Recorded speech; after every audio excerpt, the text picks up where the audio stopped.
I'm going to be showing off some stuff that we did for Excite Labs. So I'm going to just play through the reel here so you can kind of take a look at some of the stuff we've done. And then I'll talk a little bit about the company as it's going here. So Excite Labs is out in Calabasas.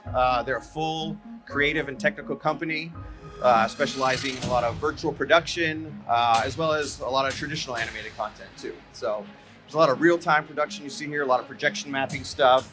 They do a lot of concerts, corporate presentations, clients like Microsoft, Facebook or Meta, Live Nation.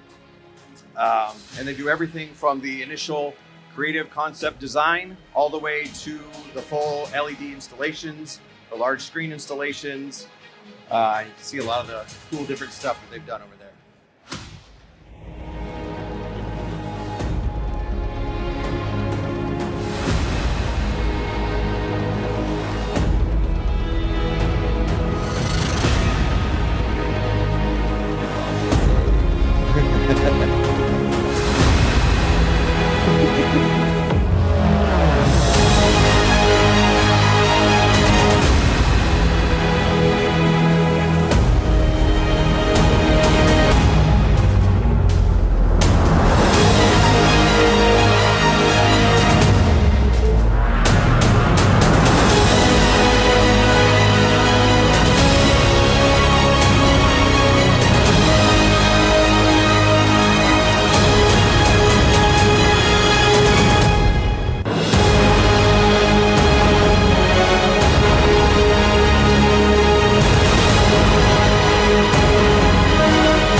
So a little bit, thank you, about myself. Again, my name's Kevin Aguirre. I'm one of the lead animators over there at Excite. I've been there for about 5 years now. Primarily, we're using Cinema 4D, After Effects, Unreal, a number of other little things, but those are kind of the big ones.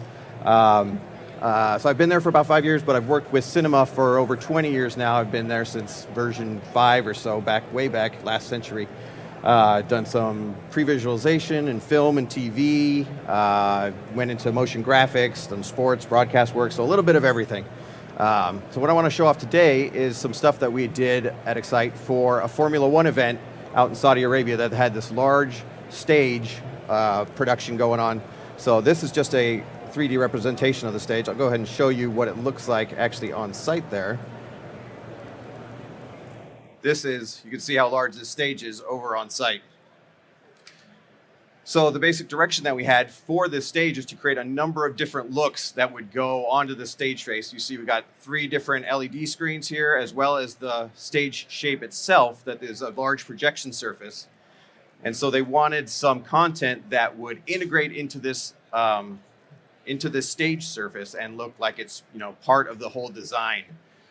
So what we did over there was come up with a number of different designs to kind of fit into this. I myself worked on 2 primarily. One is this one here, which is we call the airflow, which we've got this nice kind of airflow going over this car, kind of like a wind tunnel.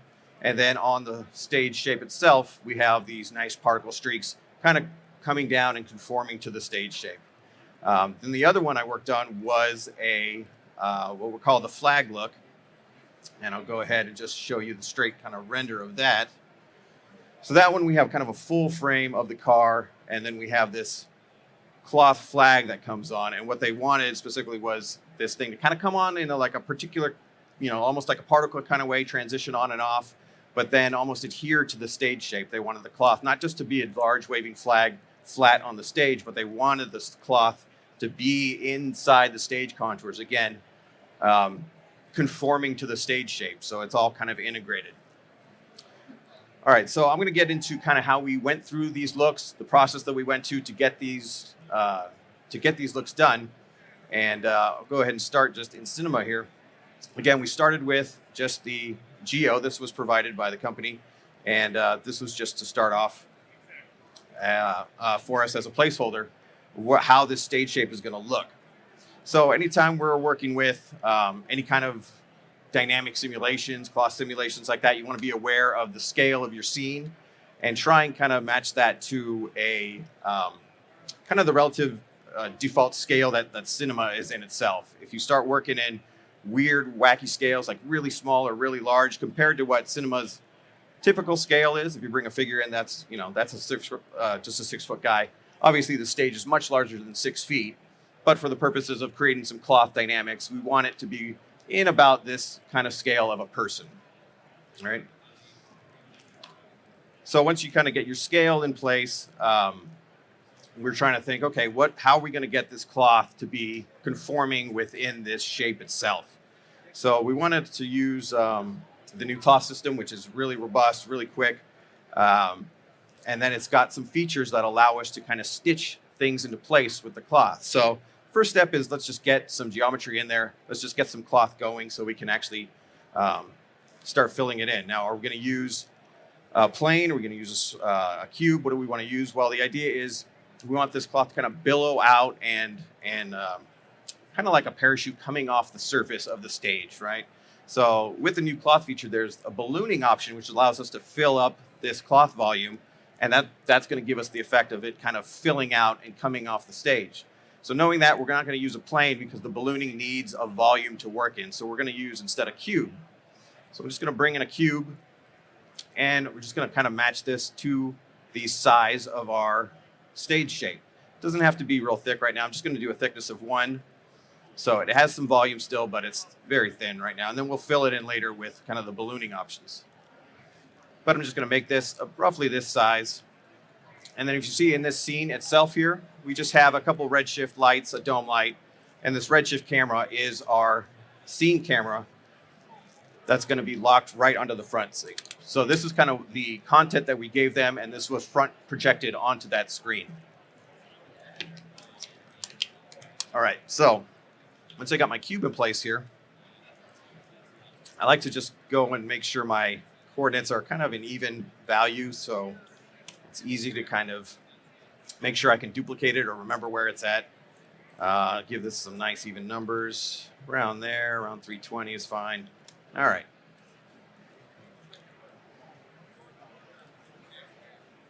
So now I've got a piece of geometry I can work with. I'm going to go ahead and hide the stage shape so it's clean here.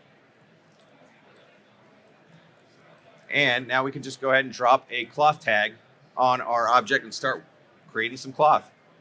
I'm going to go into simulation tags and just add a cloth tag. So if I hit play now with this on, you'll see it's just going to drop right out of frame. That's because the scene gravity is just taking it over. We're just going to want to turn the scene gravity off so we work without it. If you hit Control D, that's going to bring up your project settings. And then in there under simulation, you've got some settings here. We just need to go to scene and turn off our scene gravity. That's just a global setting. It's going to affect all the simulations. Turn that off. And now we can hit play and you see our cloth is in place. Okay, so now what we want to do when we're working with cloth, this kind of simulation, is we want to be aware of how dense our mesh is. Right now, this is just, if we look at our hidden line, we just got one polygon here. That's not going to do anything. Cloth needs a number of different polygons to work with. The more, the better. To a point, right? You want to get it so that you have a balance of a nice even mesh, enough to work with, get some detail in, but still keeping the scene nice and efficient, at least while you're still working and building this. So I'm going to go in here and just add some segments in. And what's nice is I can have the cloth on this parametric cube, so I can keep adding segments in later. If I want to double the number of segments later on, I can do that, and the cloth will just update there. Even this, I'm going to go ahead and make this even more.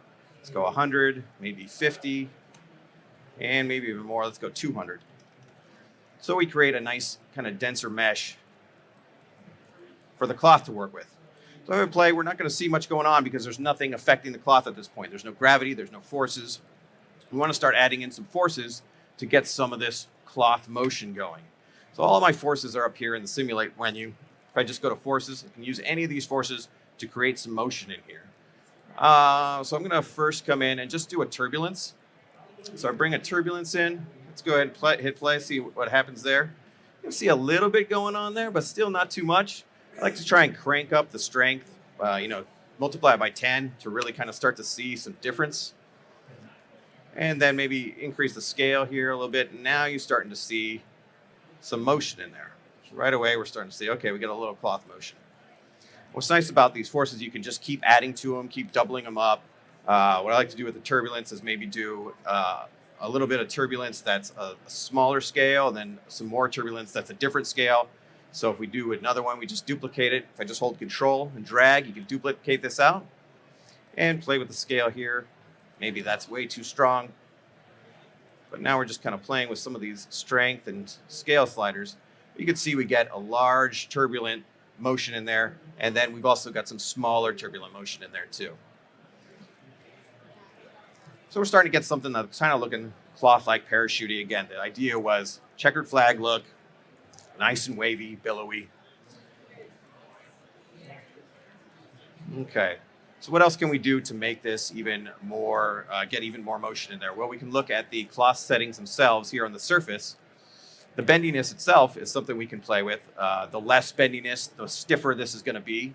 And if we crank this up, it's going to just allow for more play within those polygons and allow us to get some more, detailed motion in there. So I can go ahead and crank this up to like 100. You can really start going up on this. I go to like 1,000, and now you see it starts really getting some nice cloth motion in there. Okay, so once we got some kind of just basic motion, now I'm going to go ahead and work on that ballooning effect to get that billowing out that we wanted. And that's right here in the next option. We got this balloon.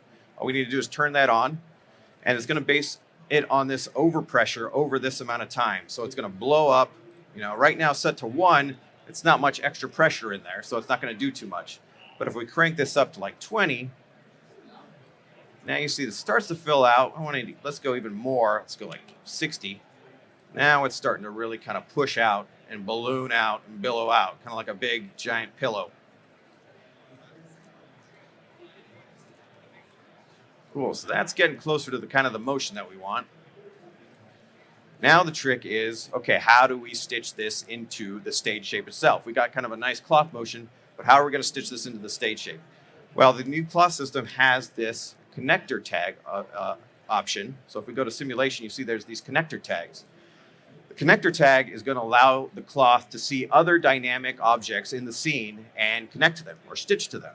Now that's great. So we've got the stage shape itself. What we can do is pull out the contours of the stage shape, make those dynamic objects, and use this connector tag to stitch it to those shapes. So I'll bring in the connector tag right now, but it's not going to do anything because we have no dynamic objects in the scene right now. So if I turn off the cube and go back to the stage shape itself, now I can start pulling some of the curves off this stage shape and use those as dynamic objects that the cloth can stitch to. So if we go here, this is just geometry right now, but I'm going to go up to, let's say, my edge mode, and I can select edges. If we go up to select, I can go to outline selection, and that's going to allow me to select islands of polygons or shapes like this. See, right? So I'm going to just start with one and grab this outline of selection. So it's just selecting the outer edges. Now if I right click on that, I can go to edge to spline, and it's going to convert that edge to a spline object. Now I can pull that spline object out and use this as one of my dynamic objects. I'm just going to do this to the whole stage. Now, one thing to be aware of that we ran into with the way this stitches is it's going to stitch to every point along this spline, right? It's going to look for the points along this spline. So if I go to my points mode, these are the points that kind of how it came off the geometry. You see you got a lot of points there, but no points down here. Ideally, we want a nice even distribution of points all the way around so we get nice even stitching all the way around, right? So we don't necessarily have to do anything with these visible points here, but what we have the option of doing is the intermediate point setting on this spline is going to internally tell Cinema how many points throughout you've got along the spline. And if we change this, you're not going to see any change in the visuals here. So what I like to do is just drop this into a extrude object. So if I hold Alt, that's going to create this as a parent. Drop it into an extrude, and that's going to allow me to visually see where those intermediate spline points are as well. So if I go to my spline adaptive, you're not going to see any points here. But if I switch this to uniform, now you see all these additional points that were created just internally in Cinema. And that's what the cloth is going to look at. So this is already giving me a much denser point distribution. That's almost too much. Let me drop this back down to like 1. And now we have a nice even distribution. So internally, this is what Cinema sees as far as its point count of the spline. So this is what we want to do for all the sections of the stage, is pull these splines out and get a nice even distribution of points around. I won't go through all of them right now, but this is the process that we went through. Pulling the spline off, getting a distribution of points, and then what we end up with is all outlines of all these splines here. So we pull them all off and we flatten them all out so that they lay on a flat, even plane. If you go through here, you can see they all have different numbers of uniform points just based on what we kind of went through and trying to get a nice even distribution of points there. So went through that process, got all our splines, and now we want to make these dynamic, right? Now, once they're dynamic, the connector tag will see them and we'll get our stitching. So we can select all of the splines that we made. I'm going to right click on them, go to simulation tag, and just add a rope tag on them. Now the rope, that's going to make them all dynamic ropes. It's great. And now if we go back and turn my cube back on, if I go to my connector tab, the way it finds the stitching is through this search radius. So if I increase the search radius, we're not going to see anything happen here. But if we want to visually see where these stitchings happen, we just need to click this little update live button. And now you can see all the little connectors that it's made based on this search radius. So the more I increase that, the more little connections you'll see up to this maximum. If you want more stitchings per point, you can just increase this number here. But we just want a kind of nice, even distribution of stitching across this whole thing. And something like that, just to kind of attach it. So now what you'll see if we hit play, now you see that cloth is attached, but now all our ropes are going crazy too, right? That's because them being dynamic objects now, they're also being affected by this turbulence that's going on. So we want to tell these ropes, that's great, you're dynamic, you're connected. However, don't be affected by any forces. We want you locked in place here. So what we'll do is in these rope tags, I'm going to go ahead and select these rope tags. There's this mix animation tab, which allows us to go into this section here with pins. And with pins just means I'm going to pin this into place. And you can pin it into place with a strength slider. You can use a vertex map. So if you want some to be a little less than others, you got that control. In this case, we just want it pinned in place, not moving at all. So we're just going to click that checkbox. Now we hit play. And you see that cloth is stuck, pinned to those stage shapes. Great. So now we've got our stitching in there. Where can we go from here? Let's push it even further. So now you can see we're starting to kind of run into our resolution issues where we've only got, in this section here, only 4 polygons. That's not really going to give us the detail that we want. We want to push this resolution a little bit more even. So I'm going to go to my initial cube, which I should not name cube. I should name this flag because I practice good naming conventions. Name that flag, and I'm going to double up the number of segments here. We'll go 400 by 100. That's going to give us a much higher resolution, going to get us some more detail in this cloth sim.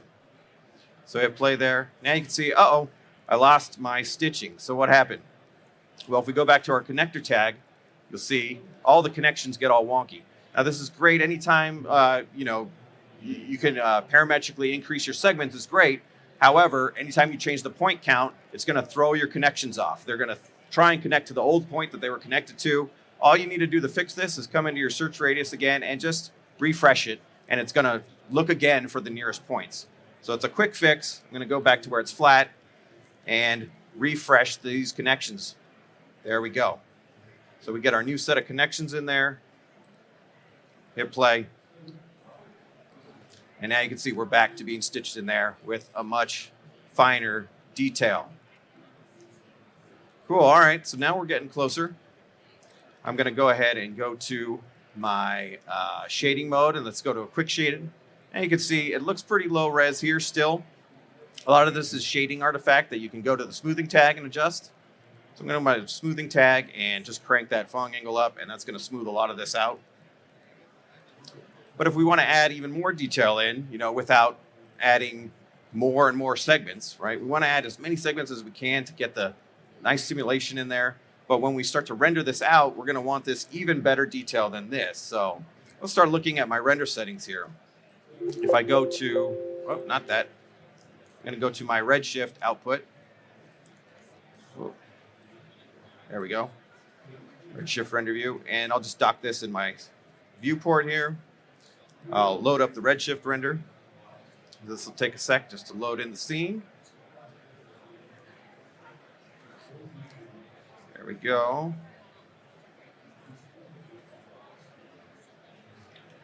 There we go. All right, so now we can see our render is looking very similar to our viewport. So what can we do to increase the fidelity here, increase the detail? Well, you've got a cloth surface option, right? So the cloth surface is nice. If you go to create here with that flag selected, I'm going to go to create a generator and use a cloth surface. Hold Alt. That's going to create that as a parent. That cloth surface is going to give you just a number of extra subdivisions in there. You can see it updates in our viewport as well as the render. So you got these extra subdivisions that are added in. Well, what that does, it's going to give you subdivisions based on in the editor itself. So you're slowing down your editor with extra subdivisions as well as the render. What I prefer to do instead is, if you're using Redshift or Octane or any of these real-time renders, you have the ability to add a render tag on there. So if I go to a render tag, a Redshift object tag, and then under geometry, we can say override and then enable the tessellation. And what that does is it only tessellates it at render time. So you can see here, it's still chunked.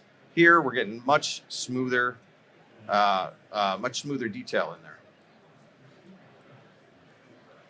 And the benefit of that is it doesn't slow down your editor at all. You're not adding any extra geometry to your workflow.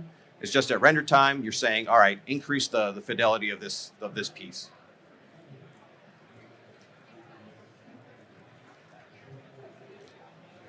All right, so this is basically where we went. I think we might have played a little bit more with maybe adding a little bit more wind. Again, for your very final render, you can go ahead and increase that segment count a little bit more just to add more detail. If we want to, there's a few other things we can do with this cloth. It's starting to get a little stretched, and we want to add maybe some more creases in there too. Let's see what else we can do in the cloth tag itself. Let's see.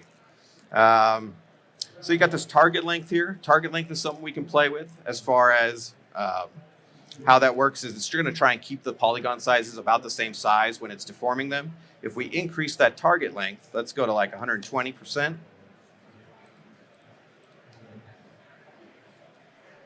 You can see that's going to allow these polygons more places to stretch and bend and crease. Now we're getting all those extra creases in there. That might even be too much. We can go just maybe like 110%. So I like to play with that target length, and that gives you a lot more crease kind of detail because it allows these polygons to grow more. That's already looking much better. All right, so we keep playing with these settings. Ultimately, when you're done or happy with what you got, now we can start to cache this. And again, the idea was we wanted these to come in kind of as particles that came down to reveal this and adhere to the stage surface. We didn't want to include that transitioning into the cloth sim itself for a number of reasons. It would just complicate the simulation. If they changed where the transition would happen, it would mean resimming the whole thing. So instead, let's bake out this cloth and then we'll work on the simulation as another effect that we can add on top of this. So the cloth caching happens right here. And you can just calculate the cache and it'll store it. When you do this, it's going to store the cache in the tag, in the scene. So if you've got a complex cloth sim in there, it's really going to balloon the scene size up. It's all stored within the scene itself. Instead, what you can do is, if you right-click on here, you can go bake as Alembic, and this is going to bake this out as a separate Alembic object, an external file. And then you can bring that file in. It keeps the cache externally, keeps your scene file low, and a manageable file size. So if I just open the scene up again, I'll close this. And we'll go back to our flag start. And I'm going to just bring in this alembic that we've already baked out. That's not it. Where is it? Flag. Here we go. Drop that in. Okay, I didn't name a flag again. See, that's bad. Flag. All right, I'm going to copy this. This is the alembic file, so you can see it's all cached in here. Nice and quick and easy. There you go. So I'm going to drop this into my initial redshift scene. There we go. And move it back up into place. Again, that's why I made note of where I had it there. So we've got it moved into place so it matches perfectly with the template that we were set up with. Let's go back to my shading here. All right, so once we got the alembic file in there and our cache is all set up, now we can work on this transition coming on and off. So how are we going to do this? We're going to use particles. We're going to use some other kind of effect. Well, happily, the number of polygons that we have in here is so dense that if we just manipulate the polygons of this itself, it's actually going to look like little particles flying around. So what we can do with that, we've got this nice efficient tool called PolyEffects.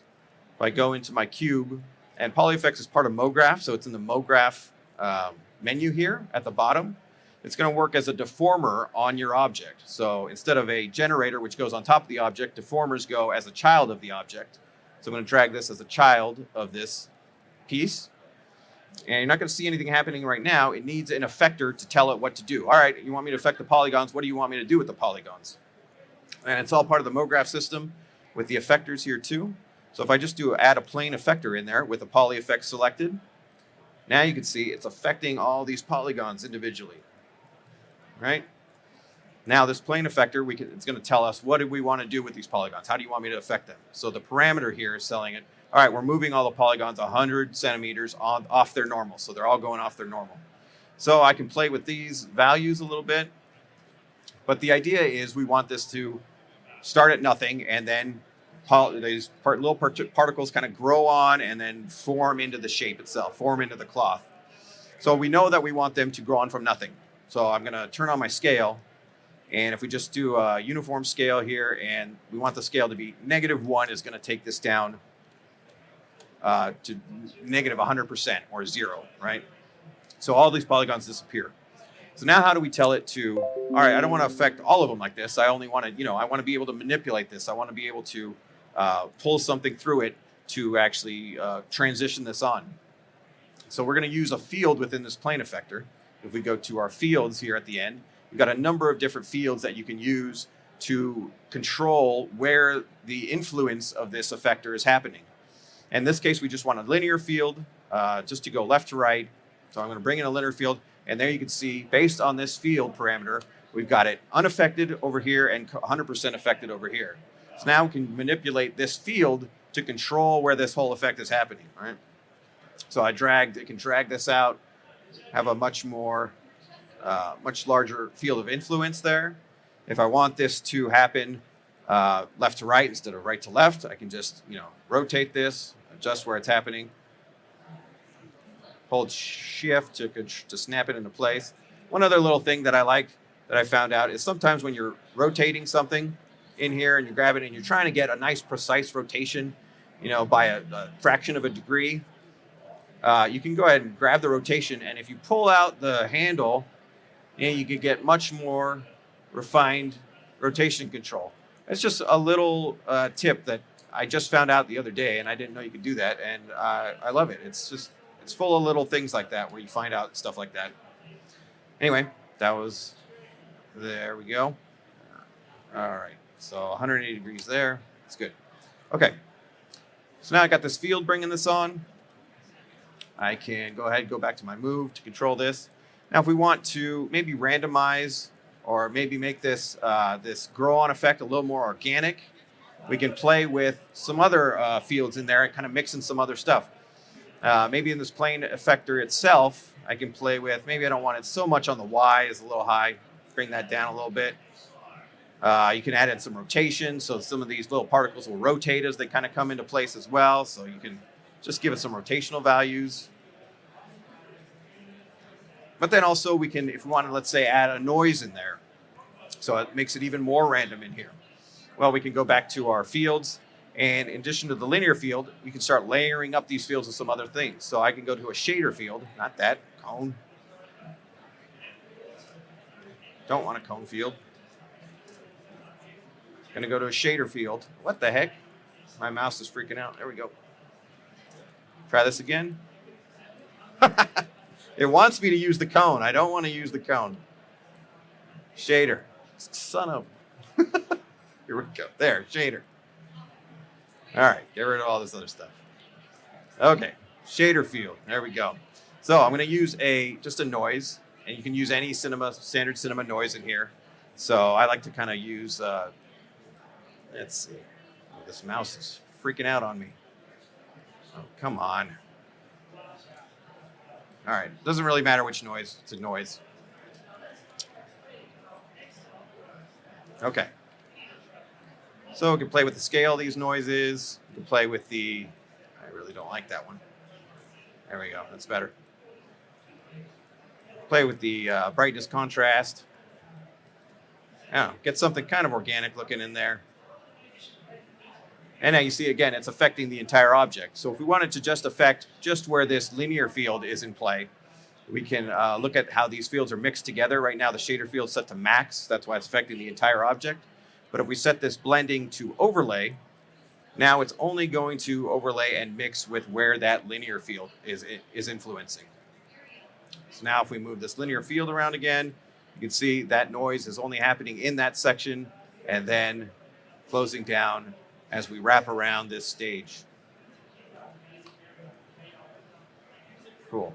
So we could keep going with this. You can add some animation into the noise itself. You know, go ahead and give it a little bit of animation speed. So then it moves as we play through this. And the cool thing with this is that whole cloth simulation that we did is all playing underneath this, all super quick and easy. So very nice to be able to have this complex simulation and be able to just add these effects on top of it kind of in real time here as we go.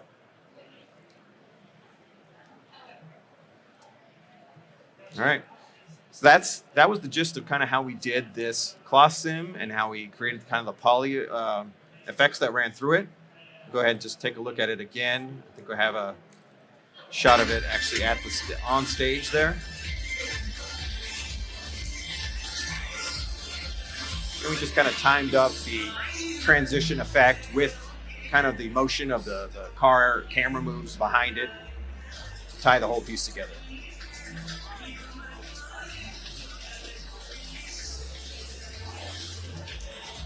All right, so starting to go on time here, so I'll try and get into the next one. And then I will be going over this presentation. I think I have the presentation again tomorrow morning, and then I'll be in the back for questions. So any questions or whatever, please hit me up, and we'll go over it. But let's see, that's about it for the flag stuff. So now the other thing I wanted to get into was the airflow look. And we'll go ahead and take a look at that again. If we look at the straight render of that, it's in my output. So we created a number of different angles. You can see we just wanted this wind tunnel look, this smoke kind of flowing over the shape of this F1 car that we've got here. So immediately I was thinking, okay, I got to use Pyro for this. I don't know really any other solution that would give me this kind of fluid smoke look, right? We kind of mixed it in with some streaky particles, but in order to get this nice fluid kind of smoke look in the back, I was like, I got to go with Pyro. So I was excited for that because this was the first one that first project I've got to use Pyro for. So let's get into that and how we kind of set that up. Let's start here. So this is a nice F1 car model that we got, and I'm going to use this as our car for this smoke to flow over. So again, keep in mind, anytime dynamic simulation, scale. Got to figure out scale first. It just always, when you're starting something like that, let me make sure the scale is good. So I'll just drop in a figure and make sure this is good. I think it's all good there. That guy looks like he would fit tightly in that car, but that's fine. All right, so again, scale's good. Next thing I want to do is, if I'm going to be using any kind of geometry in any dynamic simulations, ideally I want this geometry to be as simple and efficient as possible. Anytime you're adding in detail and whatnot with a dynamic simulation, you got collisions happening with smoke or any kind of collisions. The simpler the better, the quicker the better, or the simpler the quicker it'll be. So you can see all these little details that we've got in this model. Anything here, if we run some smoke or some dynamic simulations over it, it's going to add to those calculations, right? So we don't necessarily want all this detail in for the calculations. We want to create a proxy object that mimics the shape of this.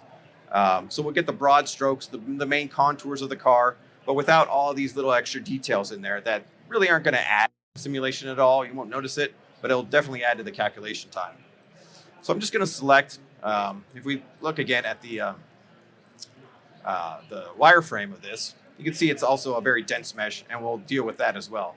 But first I'm going to just select kind of the big shapes of this car. So grab this piece, the pieces in the back here, the wheels, just the main sections. And then if I drag this out, you can see that's really roughly the shape of the car. That's what I want the dynamics to look at when it's flowing over it. You know, it doesn't necessarily need to look at all these other little bits and pieces.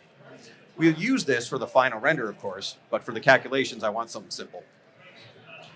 So I'm going to pull this out. I'm going to pull this out of the hierarchy. So if I open this up, if I hold Control and just drag that selection out of my hierarchy, I'll create a copy of all those pieces. And now I'll go ahead and hide my full res car here. And let's make this even more efficient. I'm going to get rid of these wheels that are in the middle. Anything extra, I'm just going to try and get rid of. All right, that's as few objects as I can kind of manage here while keeping the basic shape of the car. Now what I want to do is, again, this poly count is relatively high for what I want to do. I want to keep as low a poly count as possible. So what I can do is, let me drop these all into a connect object. I'm going to connect all these pieces. So Cinema's going to look at this as one object. And then this one object, I'm going to now drop into a remesh object. And this remesh object is great for creating low poly proxy objects from high poly models that you might have. So I drop this into the remesh. You can see it's going to recalculate the mesh here based on this mesh density setting that we've got in here.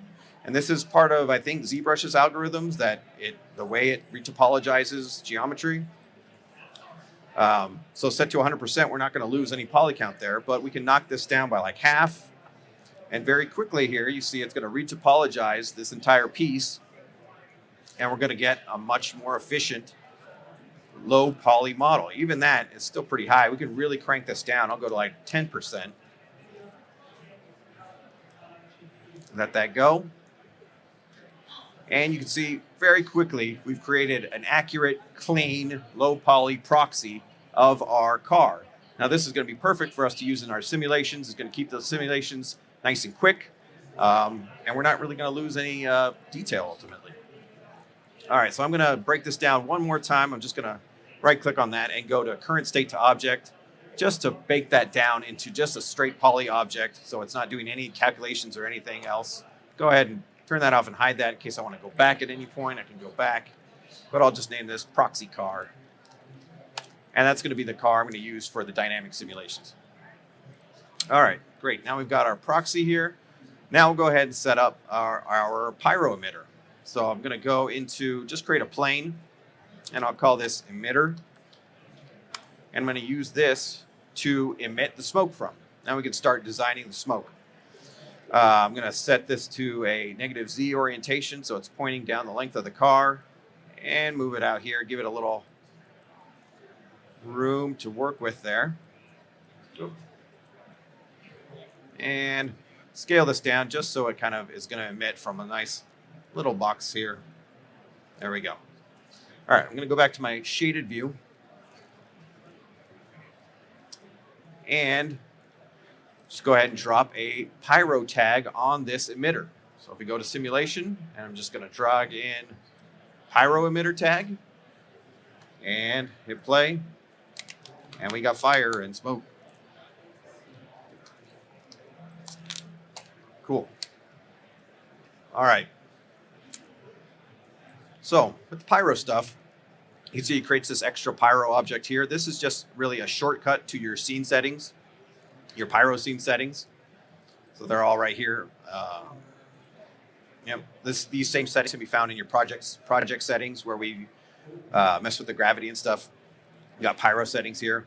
It's just mimicking, or it's mirroring all these settings here. It's like a shortcut to them. There you go. Pyro.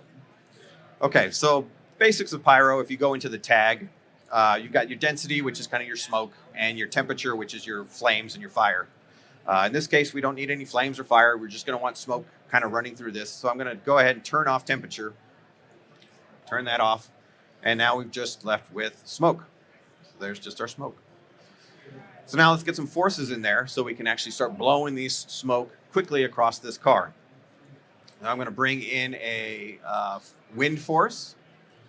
Try and get mimic a wind tunnel. I'll move that up just so I can kind of see it. If we hit play here, we're not going to see much happening. The wind's kind of moving really slow. Let's go ahead and go into wind speed, and let me go 50. That's starting to move a little bit. Let's go even more than that. Let's go 500. Now we're starting to blow this down, and I think we can go even more. Let's go to 1,000. 1,000. There we go. All right. So now we're getting the wind moving along, but we want to start messing with some of the settings of the smoke, because the idea was to have this be a very smooth, fluid, kind of undisturbed smoke that initially came out. And then once it hits the car, that's when it starts roiling and moving over in place. So it usually starts as very smooth stream. And then once it hits the car, then it starts to get roiled up. So within the Pyro settings themselves, there's a lot of different things that's going to affect how this smoke looks and how it moves.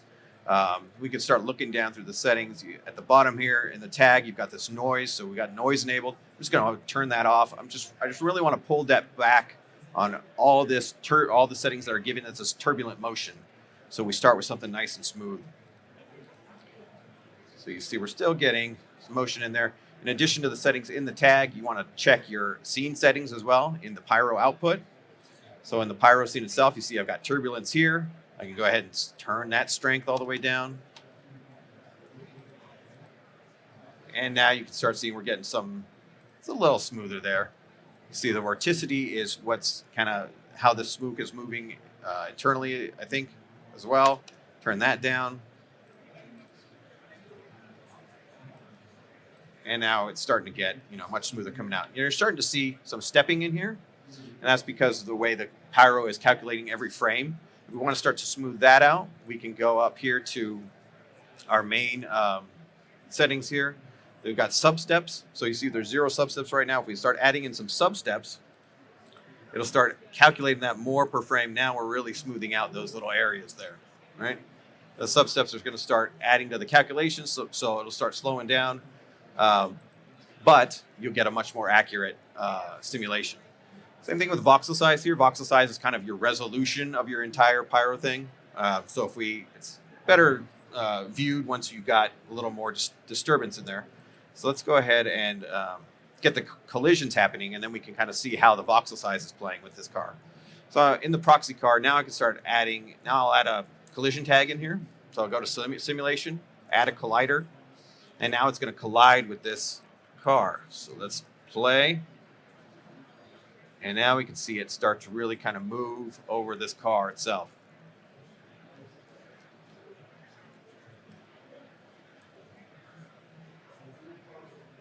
So now what I want to do is just start playing with more of these settings. Again, something like the voxel size. If I go to 10 here, the higher the number, the lower the resolution. So if you look at how this kind of looks with 10, you see it's much quicker, snappier, but you're losing a lot of detail and resolution there. If we drop this down to like 2, kind of see how that looks. See, it takes a little longer to calculate, but you're getting much finer detail in that simulation. So you want to try and find kind of a happy medium when you're working in Pyro, when you're messing with the settings, so that it keeps you keep a nice efficient pace. And then once you kind of are happy with it, you can knock that step size down or the voxel size down a little bit for your final output, so you get all that detail in there. So what else do we want to do with this simulation? Well, we can, I think it's fading away a little bit too quick. I'd like to see a little bit more behind here. So that's in, if we look down a little bit more, there's a dissipation. So you got your density dissipation here. That's how quickly it's going to dissipate away. If we lower this even more, let's say we lower that by half, 3.5% instead of 7%, that smoke is going to stay on a little longer and let us see all this cool little simulation that's happening behind the car. Cool.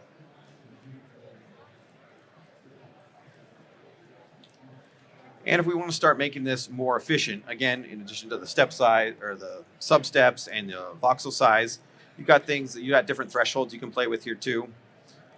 Density threshold, for example, anything below this threshold is not being calculated.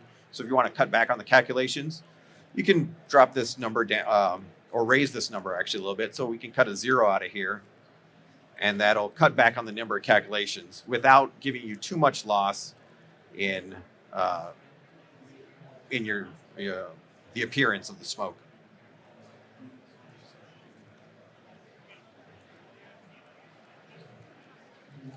Cool. So once we start getting some behavior like that, we could go with this. We played with versions like this. We went to, I think ultimately we used smaller individual streams. So instead of one large stream like this, we dropped this emitter into a cloner and went with a few different streams just to break this whole thing up a little bit. So I can show you a little bit of that if we go into the emitter here, and maybe let's drop this size way down. Let's go to like a 10 by 10. So that's just going to be one small stream here. All right. You can see how thick this smoke is coming off of this small 10 by 10 piece. That's also here in the surface thickness. So that's how far this pyro is going to be coming off of that emitter size. So if you want this to be not as thick coming off of that, you can lower this surface thickness down, and that'll get the pyro to be closer to the size of your object itself. And you see we lose some dissipation in there even more. So you can start playing with the settings. Whenever you change one thing, you might have to readjust other things. Let's see, what if we drop this dissipation down to like 1%?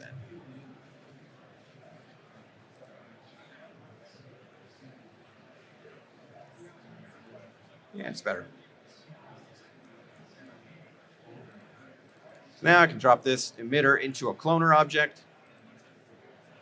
And I'm going to set this cloner to be, let's go with a honeycomb, and drop down my sizes here. That's way too many pieces for me. I'm going to maybe just a few, something like that. Yeah.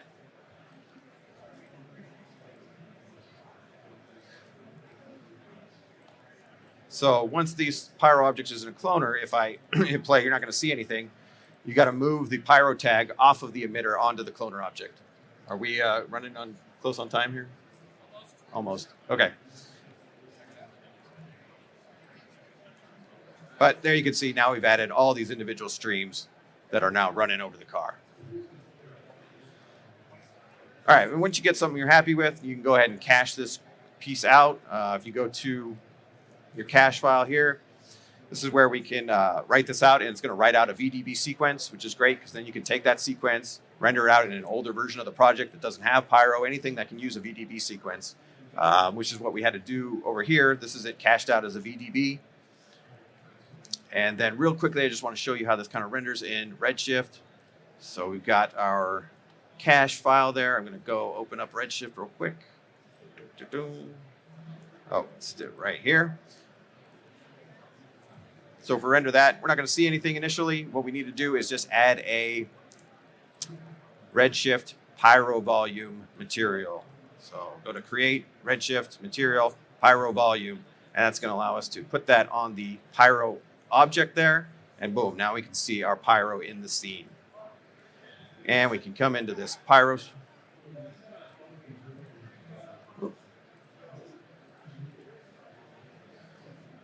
RS volume, there we go. So now we can play with the color here, add in a nice, let me just go with like a nice magenta. Okay, there. Yeah, it's cool. Scatter coefficient is how much light scattering is happening in there, so we can increase that. Want to increase the brightness. You know, play with you can mix in different colors with the absorption, or add in like a red. So you get this really hyper stylized kind of look. And then if you really want to push it, you can, you know, add a redshift camera. We can go into our effects here. Let's see, lens effects. Maybe add a bloom. Let me override that. Add a bloom. So you can really kind of play with this. Add a nice reflective floor in there.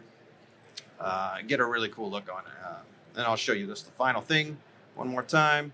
There is the airflow going over the thing. So I think tomorrow's presentation, I might start with the pyro stuff so I can get into that in a little more detail and then just touch on the cloth stuff at the end. If you want to check that out, again, I'll be in the back for any questions. And then I think we can open up to questions now. Yeah.